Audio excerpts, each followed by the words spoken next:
আসসালামু আলাইকুম সবাইকে। চলে আসলাম নতুন একটি ভিডিও নিয়ে। আমার মিনি কিচেনে বানানো হবে হচ্ছে সিরিঞ্জ পিঠা। তার জন্য প্রথমেই হচ্ছে আমি আটাটা ভালো করে, আটা বলতে চালের গুঁড়া, এখানে ভালো করে পানি দিয়ে একটু লবণ দিয়ে মেখে নিচ্ছি।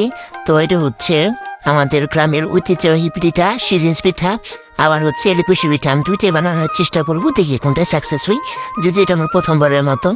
তো এখানে ভালো করে আটা করে সিরিঞ্জ, নতুন সিরিঞ্জ কিনে নিয়ে আসছি। কিনে নিয়ে ওর বোন দিছে, ও যে নার্স, তো ওর কাছে বুঝতে হবে না দিতে।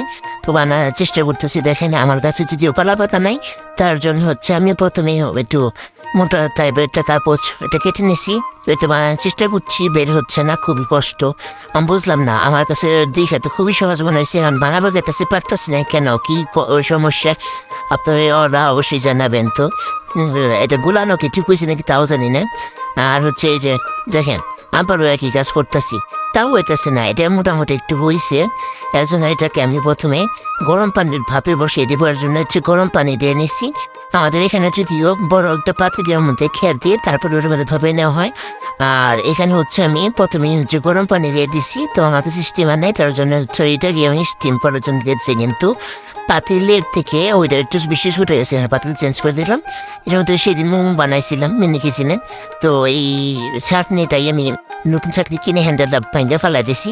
আর এটা হচ্ছে এরকম করে দিয়ে নিলাম। তো পানিও গরম হইতেছে না, কি একটা অবস্থা। তারপরে গরম হওয়ার পরে এই তো আমি এটা স্টিম করার জন্য দিয়ে দিছি।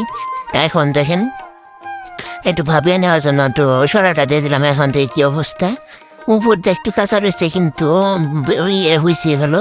তারপরে এই তো আগুনের অবস্থা পহিরা আমার যে মিনি কিচেনে আগুন তো এটা বানিয়েছিল। যাক, তারপরে ভাবলাম যে একটু ওই যে এলোবিশি পিঠা বলে ওইটা বানাই দেখি। হাই রে, এটার উলে এলোবিশি পিঠা হয় না, সিট পিঠুটি হয় না, কিচ্ছু হইতেছে না। আমার সাথে কেন আনতেছে জানি না। তারপরে হচ্ছে আবার হচ্ছে চিতের পিঠা বানানোর চেষ্টা করুন, তাও না। তো জানি না আমার সাথে কেন এমন হলো। তো অবশ্যই আপনারা কমেন্ট করে জানাবেন। আল্লাহ হাফেজ, ভারত।